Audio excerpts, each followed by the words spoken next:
So welcome to the Air Buy and Sell podcast, where we delve deep into the world of Airbnb hosting and uncover tips and tricks directly from the Airbnb hosts and service providers in the industry themselves. So today's guest is Naim and his payman.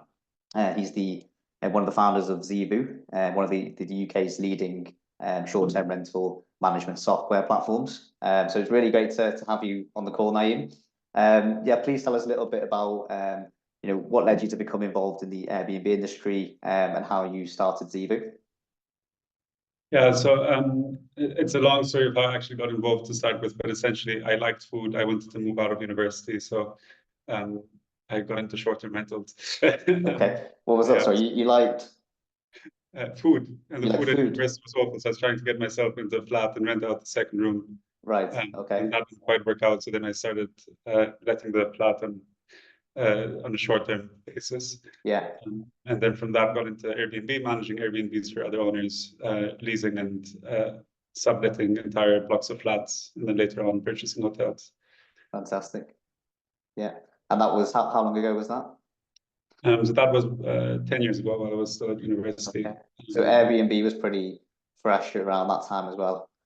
Yeah, I mean, I'd heard of it once, but I'd never used it. I knew of one person who mentioned it to me, but it wasn't really a thing in Europe at the time. Okay. And what was it you were doing in university? I was studying natural sciences at Cambridge. Oh, very nice. Yeah. And then at some point, as the business started to grow, I finished my studies, and within 6 months, I went from 5-6 units to sort of 50, 60 units, and the level of service started to drop. Reviews started to go down.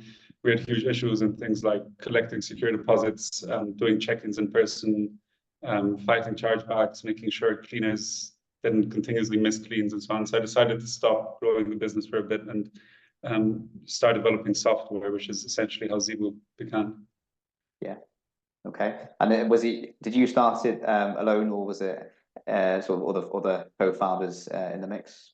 Yeah, it was just myself. Yeah. Fantastic. And did you sort of bootstrap it yourself, or did you have any investors on board for that? Yeah, no, I bootstrapped. I used a lot of the profits from the operations to fund the software side. Yeah. And yeah, we're still bootstrapped, just funded by the money we make from our customers, which is why we can also sort of focus on offering good level of service and prioritizing what our partner hosts really want in terms of developing the platform further. Great. Brilliant. So I mean, well, from what I know about Zeevou, you've certainly done a great job with that. So really well done with that. Thank you. I mean, not other founders, but a lot of input from a lot of operators. So it's been a team effort from the community. Yeah, absolutely. Yeah. Okay. And can you share any insights into the challenges that Airbnb hosts commonly face? So perhaps you can draw on your kind of own experience as well as the operators that you work with.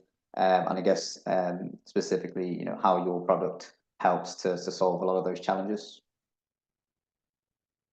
I mean, Zeevou has grown quite a lot now, and it solves a whole lot of pain points. So I don't want to bore you with Well, I guess if we talk about sort of the three biggest pain points that Zeevou has helped people overcome.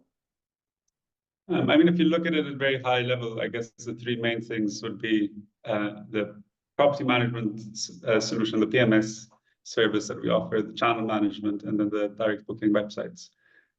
So in terms of the PMS, we have automations ranging from housekeeping with the cleaning app to maintenance issue tracking, to things like financial solutions for automating collection of secure deposits and payments, releasing secure deposits, getting IDs uploaded, agreements signed, and getting every booking to the point where it's check-in ready before you release check-in instructions. Yeah. And from the channel management perspective, the infrastructure that we've built in the PMS is we're basically the only ones that allow you to effectively synchronize to multiple other channels, whether you're a single service apartment or a block of service apartments, or a hotel or guest house or individual home. A lot of the other systems we're using have restrictions in that you could do it, either as a hotel or as an individual unit. But it was very difficult. You had to sort of come up with workarounds if you were anything that was a mix. of the lot. And then a lot of the solutions that we tried had API connections with some channels, but not with other channels, and had this feature, but not that feature. And you can automate sort of communications between them. There were problems with, getting messages across to guests. We've got integrations with SMS messaging platforms that allow you to just read the phone number and then automate the process from there on. And then on the direct booking website, we really struggled with finding a software that would allow us a booking engine that worked multi-city, multi-country, against a mix of individual units and multi-unit locations, and that had good SEO. So those are all pain points that we've solved among many others. Fantastic. And do you find on the direct booking side, do you find that a lot of your customers are able to get significant direct bookings through their site? I mean, we run ourselves an average of 50% direct. In some cases, we've been at 60-65% direct. Before having Zeevou, we were about 5 to 10% direct. So yeah, I'd say it makes a big difference. Oh, wow. Okay. So you mean, the operators who are part of your site, they have 50% of their. I haven't checked other operators. Okay. That's just us as an operator. Oh, just as you as an operator. I understand. Yeah. All right. Great. And any do you have any tips for operators in how they can promote their direct booking side and increase that number? I mean, you need a website that has a good structure and good sitemap, that has good SEO in terms of allowing you to add metadata, allowing you to run a blog, that integrates with things like Google Vacation Rentals and to get traffic in, that allows you to have integrations with Google Tag Manager, Google Analytics, so you can analyze where people are dropping off and see where you can improve the content.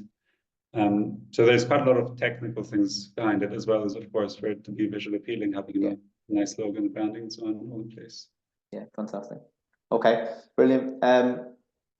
Okay, so how does technology such as management software, smart home devices shape the experience for both hosts and guests in the Airbnb ecosystem? Sorry, how is what? So smart home devices and other tech products like management software. So how does it kind of on both the sort of guests and the host side? I guess we've already touched on the benefits of the management software to the hosts. But for the guest experience, just I guess could you talk generally about how sort of the involvement of tech in the Airbnb industry has kind of improved the guest experience? Yeah, I mean, if I look back at what it was like in the early days when we had to go and meet everyone at each property to hand over keys and collect deposit and check their ID and so on. On Friday when we got busy, out of 50, 60 units, we used to have about 40 check-ins. Okay. Wow. And we had 4 or 5 check-in staff working full time, just doing that. And then you start getting problems. It's raining, there's traffic, one person gets held up, that holds up the whole queue of people that are behind them, and guests are outside waiting for an hour in the rain trying to get keys, not happy, bad reviews. Whereas now, using something like Zeevou with integrations, smart lock systems, you can literally make sure that every step has been ticked off online, and then once it's ticked off, they're granted access. You just get sent the code or whatever to get in through the smart lock. So that in itself, I guess, is a big improvement.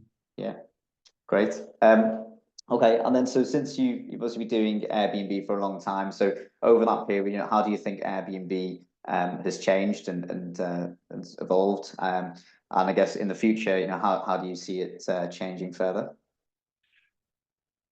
It's a good question. I guess, I mean, at its core, Airbnb hasn't really changed much. It used to be guest focus. It still is guest focus. It showed its loyalty to hosts during the pandemic by messing everyone up and changing its policies.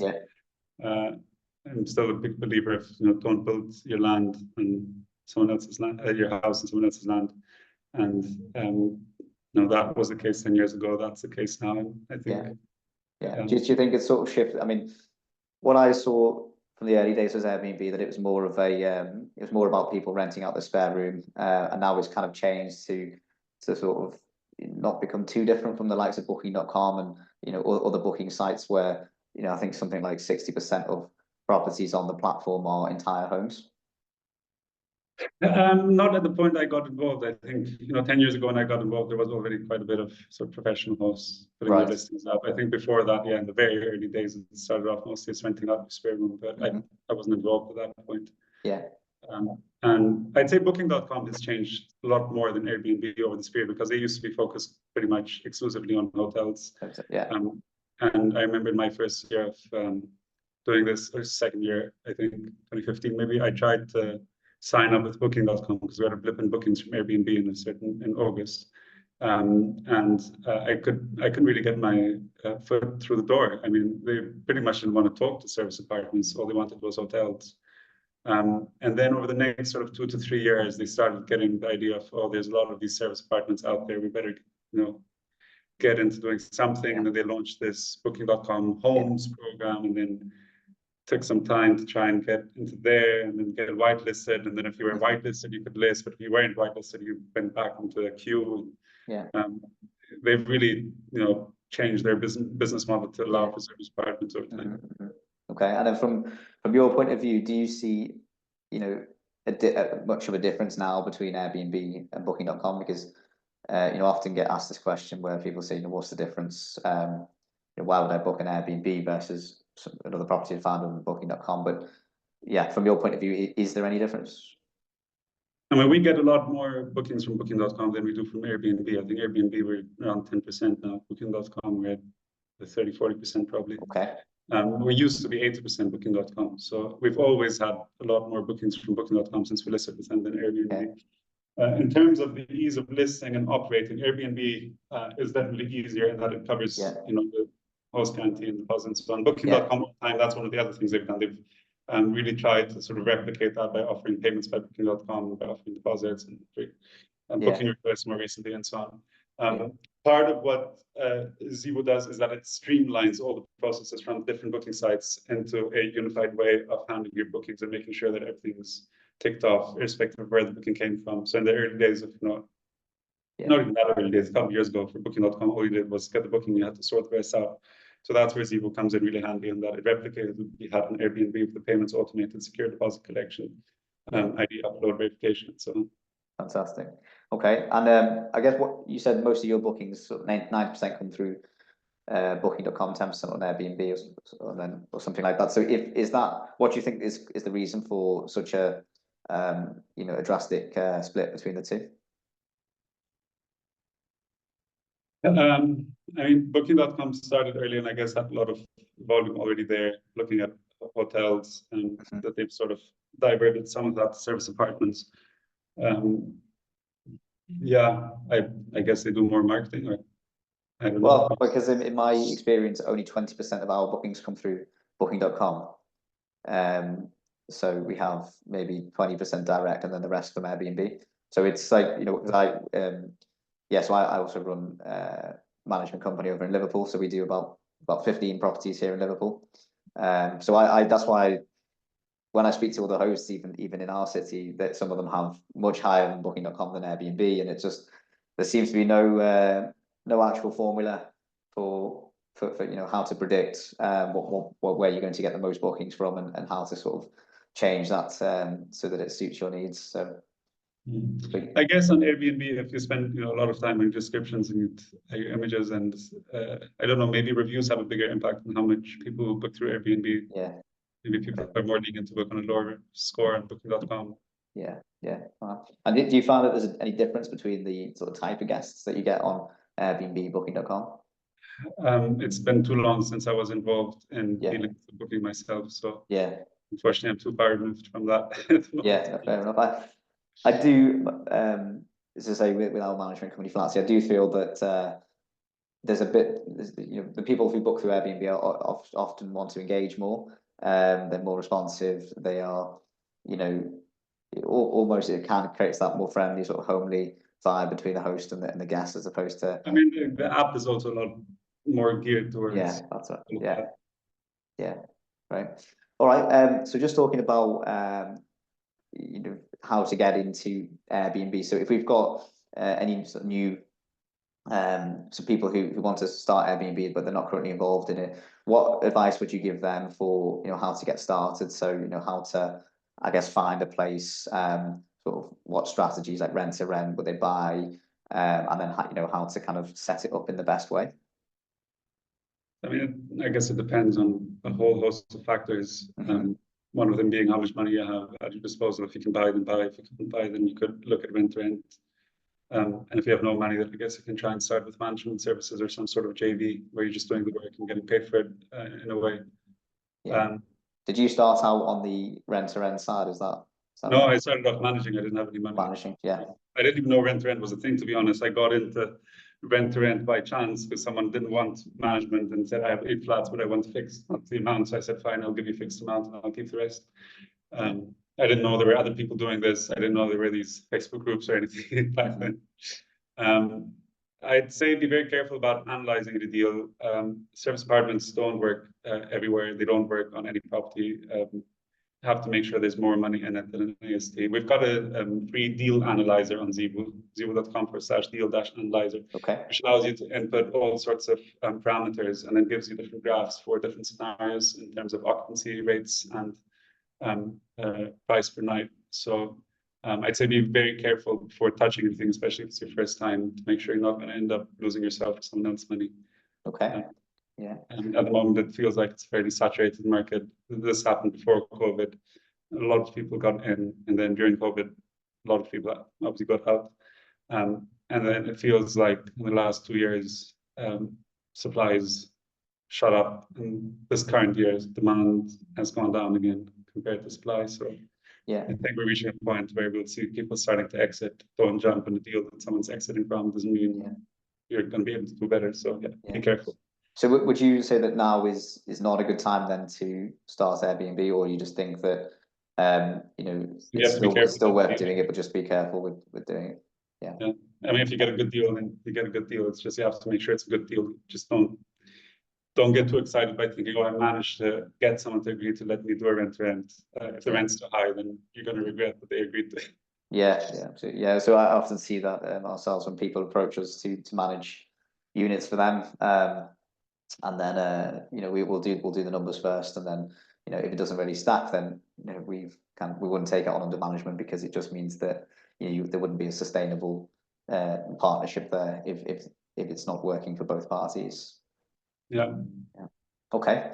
Right, and just lastly, could you share any sort of memorable experiences, or horror stories or success stories, either from your own past experience or from the operators that you work with? Horror stories. First time we had a major party, it cost us £12,000, but right, couldn't recoup anything even if we went to court because the person didn't have any money. Wow. How much? So £12,000, did you say? Yeah. Wow. To repair things. Really? That was a big shock. Then we had drug dealers that I happened to walk into the flat by chance, because I was in the area and I saw the door open, and ended up calling the police. That somehow there was some sort of bug in Airbnb where they booked and got the code without booking fully at the time. I see. So we didn't even know they were in there. And it ended up in a helicopter chase across town and 3 police cars trying to catch these guys. And then probably the worst one was when I had a transatlantic flight landed and had a whole barrage of missed calls. We'd had some escorts in one of the properties, and the pimps had come after them. They jumped through the backyard into the neighbor's garden, which was an old lady, managed to squeeze through the back door just in time to shut the door as the old lady was stood there with the frying pan trying to keep these guys out. Knives, and ended up losing that property. Wow. Having quite upset neighbors. And do you think there's I mean, we've got the likes of noise monitors, Ring doorbells, and things to try and mitigate these problems. Do you think that is there anything else that you would recommend to hosts to avoid these problems? Or do you think even with all the tech that's available now, that you're never going to completely eradicate this? When we started off with this booking confirmation process that we've developed in Zeevou, we had a largish customer who came across. And then after a couple of months, he said, we want to quit. I said, why? He said, well, because we've had a drop in the number of bookings. Say, well, what's happening? They say, well, they're canceling once they see they have to go through all these steps. I said, well, that's fine, but how many parties have you had that have trashed your place since you signed up and used Zeevou? He said, well, we've actually had none. I said, well, there you go. That's the people who are canceling. You know, if they see that you know what you're doing, then they're going to go and party elsewhere. Yeah. So, yeah, makes sense. You know, nip it in the bud, I'd say, even if it means some lost revenue, at least not damages to deal with and upset neighbors and a whole host of complications. Absolutely, absolutely. Yeah. Okay. Well, yeah, thanks very much, Naim. I think that was really insightful. Yeah, anything else you'd like to mention? Any closing remarks?